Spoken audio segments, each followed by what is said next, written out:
देखो सबसे पहले इस क्वेश्चन में क्या याद रखना है, क्या चीज़ें आपको कैसे करनी है वो मैं बता देती हूँ। ये ग्राफ दिया गया है v और u के बीच में। हमें बोला है कि f निकालना है, फोकल लेंथ निकालना है, और वो भी ये लेंस का ग्राफ दिया गया है, ठीक है। तब तो हम ये फॉर्मूला यूज़ करेंगे 1/f is equal to 1/v minus 1/u।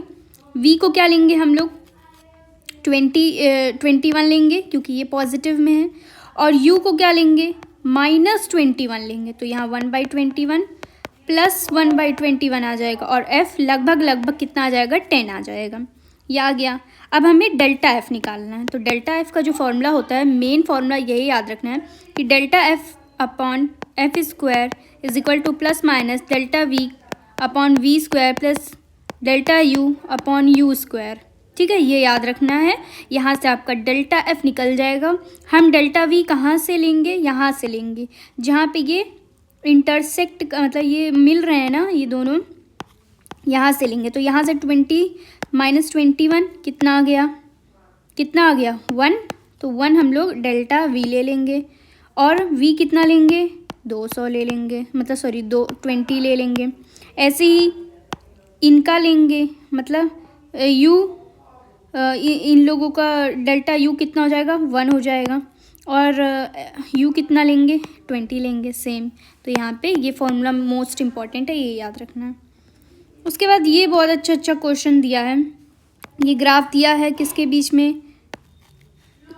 में डेविएशन और आई के बीच में ग्राफ दिया गया है, और हमें बोल रहा है कि ये एक्स निकालने के लिए बोल रहा है। सबसे पहले अगर इस टाइप के ग्राफ दिए रहेंगे तो हम लोग यहाँ पे पहले ए निकालेंगे। क्या निकालेंगे ए कैसे निकालेंगे 2i माइनस एस मिनिमम लेंगे। एस मिनिमम क्या है 37, और वहाँ पे आई क्या आ रहा है 46। तो 2 इंटू 46 माइनस 37 ए आ गया। उसके बाद हमें x निकालना है। तो x कैसे निकालेंगे, s is equal to I plus E minus A हो जाएगा। s कितना आया 51, और i कितना है 40, और x हमें निकालना है -55 हम जो निकाले हैं, ये हो जाएगा। उसके बाद इस क्वेश्चन में देखो सिर्फ फॉर्मूला लर्न करना था, जो कि वेरी इजी, बट मैं नहीं कर पाई। तो यहाँ पे कैसा है कि यहाँ पे 2 क्या है शेल हैं, बाहर वाले शेल पे अर्थ एंड कर दिया गया, और हमें कैपेसिटर निकालना। तो इसका फॉर्मूला होता है 4πε0 R1 R2 upon R1 minus R2। बस ये इम्पोर्टेंट है। उसके बाद इस क्वेश्चन में ये मेरा सही है, लेकिन इसको मेथड कैसे लगाना ये बता देती हूँ।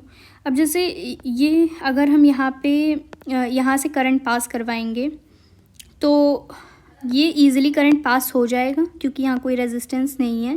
तो इसको हम लोग सिंपल वायर की तरह भी जोड़ सकते हैं। यहाँ पे रेजिस्टेंस है तो ये रोकेगा, तो यहाँ से तो नहीं आना चाहेगा करंट, जो है वो ऐसे आएगा, ठीक है। तो इसी वजह से L अपॉन R2 हो जाएगा। टाउ हम जानते हैं L अपॉन R होता है, और R क्या आ जाएगा R2 आ जाएगा। ये क्वेश्चन में देखो हमें दिया गया है रेजोनेंस फ्रीक्वेंसी 12 किलो हर्ट्ज दिया गया है, और हमें R दिया गया है 5 ओम, XL दिया गया है 300 ओम। तो हमें हाफ पावर फ्रीक्वेंसी पूछ रहा, मतलब क्या ये वाला ग्राफ बनता था वो यहाँ की फ्रीक्वेंसी पूछ रहा है और यहाँ की फ्रीक्वेंसी पूछ रहा है, दोनों की फ्रीक्वेंसी। तो इसका फॉर्मूला पहले तो हम लोग बैंडविड्थ निकाल लेंगे। इसमें बैंडविड्थ कैसे निकालेंगे, FR अपॉन क्यू, और FR अपॉन क्यू को हम लोग क्या लिख सकते हैं XL अपॉन R। यहाँ से क्या निकाल लेंगे, ये 200 हर्ट्ज आ गया। फिर F1 जो मतलब हम लोग ये वाला फ्रीक्वेंसी है, इसको कैसे लिखेंगे F1 is equal to FR minus bandwidth by 2, और यहाँ पे FR प्लस बैंडविड्थ बाई 2, ये हो जाएगा, ठीक है। आया समझ। तो ये फॉर्मूला इम्पॉर्टेंट है, इसको याद देख लेना।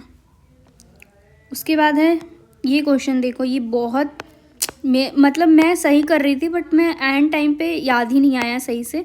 इंटेंसिटी होता है पावर अपॉन एरिया। तो एरिया को हम लोग क्या लिख सकते हैं 4πr² इज इक्वल टू हम लोग ये लिख सकते हैं intensity is equal to energy into C.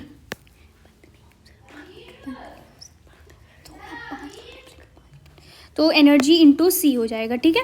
तो intensity is equal to energy into C और इज इक्वल टू P/A, ये यूज़ कर सकते हैं हम यहाँ पे। उसके बाद है, ये इम्पॉर्टेंट है ये लाइन, कह रहा kinetic energy of emitted photo electrons are not equal even when monochromatic light is used. कह रहा काइनेटिक एनर्जी क्या नाम है, वो हमेशा सबके लिए इक्वल नहीं होता। वो इसलिए, जैसे मान लो भले से क्यों ना एक ही लाइट उसमें डाला जाए, अब एक बार एक ही लाइट डाला गया, मान लो हो सकता है कभी एक इलेक्ट्रॉन निकल जाए, कभी 2 इलेक्ट्रॉन निकल जाए, कभी 3 निकल जाए, तो सबकी काइनेटिक एनर्जी क्या होगी, डिफरेंट होगी, तो इक्वल नहीं होगी। तो वही बोल रहा है। उसके बाद है आपका ये वाला क्वेश्चन, जहाँ पे बोला है कि एक सिंगल एक्सपेरिमेंट जो है वो सिर्फ अगर related to nature of light, अगर नेचर ऑफ लाइट से रिलेटेड है तो सिंगल एक्सपेरिमेंट सिर्फ आपको एक ही नेचर बता सकता है, चाहे वो वेव होगा, चाहे वो होगा कौन सा नेचर, पार्टिकल नेचर। दोनों कभी लाइट में एक साथ नहीं बता सकते हैं, मतलब लाइट में दोनों नेचर दोनों एक साथ नहीं बताया जा सकता, अलग अलग बताया जा सकता है। तो इसलिए यहाँ बोल रहा है single experiment related to nature of light can explain both wave and quantum nature of light. तो ये बिल्कुल गलत है, क्योंकि एक साथ नहीं बताया जा सकता, एक टाइम पे सिर्फ एक ही नेचर ऑफ लाइट बताया जा सकता है। उसके बाद ये क्वेश्चन में देखो बहुत इजी था, लेकिन मैंने सही से ध्यान से क्वेश्चन नहीं पूछा। यहाँ पे डी ब्रॉगली वेवलेंथ का यूज़ करके बताना था। तो हम लोग तो जानते थे पेरीहीलियन, जहाँ पे पास वाले पेरीहीलियन होते हैं, तो मतलब वीपी ज़्यादा होता है वीए से। तो यहाँ पे हमें लैम्डा कैसे यूज़ करना था, डी ब्रॉगली वेवलेंथ इसको यूज़ करके। तो लैम्डा होता है and is equal to H/mv होता है, तो lambda is inversely proportional to v, ये यूज़ करना था। अकॉर्डिंग टू रदरफोर्ड जो theory, the proposed path of an electron, जो इलेक्ट्रॉन का पाथ होता है वो पैराबोलिक नहीं सर्कुलर होता है। कैसा होता है, पैराबोलिक नहीं सर्कुलर होता है। उसके बाद ये क्वेश्चन में देखो, ये क्वेश्चन में आपका कह रहा कौन सा डायमैग्नेटिक होगा। तो यहाँ पे ये Ni पे 0 ऑक्सीडेशन स्टेट होगा, ये 3D8 4s2 होगा, ये यहाँ पे पेयरिंग हो जाएगी क्योंकि ये स्ट्रॉन्ग लिगेंड है, तो यहाँ पे 3D10 आ जाएगा। ऐसे ही इसमें भी पेयरिंग होगी, इसमें भी पेयरिंग होगी, स्ट्रॉन्ग लिगेंड है। यहाँ 3D6 यहाँ पे पेयरिंग हो जाएगी, यहाँ 3D8 यहाँ पे भी पेयरिंग हो जाएगी, ठीक है। उसके बाद ये क्वेश्चन कह रहा है, यहाँ पे इंपॉर्टेंट ये है कि फॉस्फोनिक एसिड को हम लोग बोलते हैं H3PO3, और इसका स्ट्रक्चर देख लो ये होता है। और इसको पायरोफॉस्फरस एसिड को बोलते हैं H4P2O5, इसका स्ट्रक्चर देख लो। कह रहा है दोनों के स्ट्रक्चर में आपके 2 ही OH हैं, इसी वजह से उनकी जो बेसिसिटी होती है वो इक्वल होती है। ये दोनों रीज़न करेक्ट है, एक्सप्लेनेशन भी करेक्ट। इनकरेक्ट ऑप्शन बताना था, तो यहाँ पे देखो ये इनकरेक्ट होगा, क्योंकि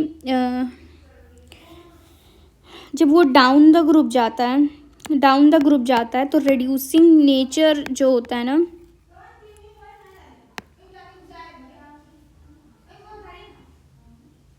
जो रिड्यूसिंग नेचर होता है, देखो ये कह रहा है, जब देखो ऑक्साइड्स के केस में उल्टा होता है। ऑक्साइड के केस में जब वो नीचे जाता है तो रेड्यूसिंग प्रॉपर्टी जो होती है वो डिक्रीज़ करती जाती है। ये याद रखना है कि नीचे जाता है तो रेड्यूसिंग प्रॉपर्टी क्या करती है, डिक्रीज़ करती रहती है। उसके बाद एक मिनट, उसके बाद है कि इसमें बताना है कि कौन से में ज्योमेट्रिकल शो कर रहा है, कौन से में ऑप्टिकल। तो इम्पॉर्टेंट यहाँ पे ये था कि जो ग्लाइसिनेट होता है उसको हम लोग AB लिखते हैं। क्या लिखते हैं, AB, AA नहीं लिखते हैं, AB लिखते हैं। इसी वजह से ये वाला आंसर है वो सही माना जाएगा। इसको क्या लिखेंगे, MAB का होल थ्राइस। इसमें क्या होता है, आपके GI OI दोनों ही होते हैं। ऐसे ही इसमें भी क्या होगा, ये MAB A2 B2, तो इसमें भी आपके GI OI दोनों होंगे। अगर हम ये सारे लोग में देखेंगे तो किसी में GI नहीं होगा तो किसी में OI नहीं होगा, ये देख लेना। और ये तो अभी ये क्वेश्चन ये तो अभी पढ़ना है। नाइट्रिक ऑक्साइड का फॉर्मूला होता है NO। क्या होता है, NO। नाइट्रिक ऑक्साइड का फॉर्मूला NO होता है और ये न्यूट्रल कंपाउंड होता है। और नाइट्रोजन सेस की ऑक्साइड का फॉर्मूला होता है N2O3, जो कि एसिडिक होता है। कैसा होता है, एसिडिक होता है। यहाँ पे ये इम्पॉर्टेंट देखो, ये देखो है, कह रहा है इन अ रिवर्सिबल एंडोथर्मिक प्रोसेस है, तो कह रहा है एक्टिवेशन एनर्जी फॉरवर्ड रिएक्शन का हायर होगा देन द बैकवर्ड, जो कि बिल्कुल सही है। यहाँ पे ये पॉजिटिव है तो ई फॉरवर्ड माइनस ई बैकवर्ड होता है, तो फॉरवर्ड कैसा होगा, ये एक्टिवेशन एनर्जी होते हैं फॉरवर्ड अगर हायर होंगे और बैकवर्ड से तभी तो वो एंडोथर्मिक होगा, तो ये तो बिल्कुल सही है। तो कह रहा है सेम ऐसे ही बोल रहा है कि एंडोथर्मिक में ये जो थ्रेशोल्ड एनर्जी है फॉरवर्ड का वो मोर होगा देन बैकवर्ड, तो यहाँ पे हमें कोई भी सेंस नहीं बनता है कि यहाँ पे थ्रेशोल्ड एनर्जी के बारे में हम वहाँ पे पता नहीं लगा सकती इसके द्वारा हम लोग थ्रेशोल्ड एनर्जी के बारे में पता नहीं लगा सकते हैं। ये क्वेश्चन में बहुत इंपॉर्टेंट, बहुत सब चीज़ें सही थी, only the thing is unit, I have never, मतलब मैंने यूनिट का ध्यान ही नहीं दिया। यहाँ पे ये कौन सा ऑर्डर है, सेकंड ऑर्डर है, तो सेकंड ऑर्डर के हिसाब से के की यूनिट होगी, है ना, ये यूनिट का ध्यान रखना है। फिर इस क्वेश्चन में इम्पॉर्टेंट है फॉर्मूला होता है molarity is equal to mole into density into 1000 divided by total solution, ठीक है। तो ये फॉर्मूला इसको देख लेना। इस क्वेश्चन में देखो कह रहा सेकेंडरी अल्कोहल किससे बनेगा अगर हम लोग उसको ट्रीटमेंट करवाएं NO2 से, तो ये तो बिल्कुल नहीं होगा, ठीक है।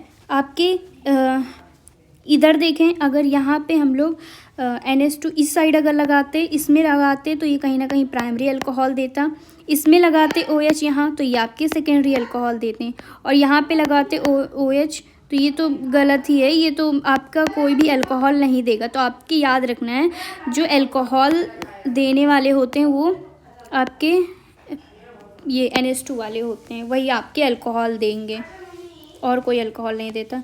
इसमें ये बहुत इजी था, मैंने बहुत माइन्यूट सी मिस्टेक की है। क्या मिस्टेक किया है मैंने दिखाती हूँ तुमको। हमें आंसर इसके हिसाब से करना है कि पैरा होगा कि ऑर्थो होगा, किसके हिसाब से, NH2 के हिसाब से। मैंने क्या कर दिया गलती कि हमने CH3 के हिसाब से कर दिया, मैंने CH3 को मान के यहाँ पे ऑर्थो पोजीशन लगा दिया, लेकिन ऐसा नहीं है, आपको NH2 को लेके ऑर्थो पोजीशन लगाना है। तो यहाँ पे आपके NH2 को लिया, ऑर्थो पोजीशन ये है, ऑर्थो और पैरा पे बनेंगे, लेकिन पैरा पे तो CH3 है तो इसी वजह से ये ऑर्थो पे बनेंगे, ये इम्पोर्टेंट है, गेट दैट। उसके बाद ये क्वेश्चन में RCONH2 है, जब भी वो NaOBr से रिएक्शन करता है तो वो क्या बनाता है, RNH2 बनाता है। ऐसे ही LiLH4 जो होता है वो रिडक्शन करता है तो ये क्या बनाएगा, RCH2NH2। अब ये दोनों तो सेम है, लेकिन ये पोजीशन आइसोमर नहीं है, फंक्शनल आइसोमर नहीं है, आइडेंटिकल भी नहीं है, ये कैसे है, होमोलॉगस है, सिर्फ यहाँ पे CH2 का डिफरेंस है, ठीक है।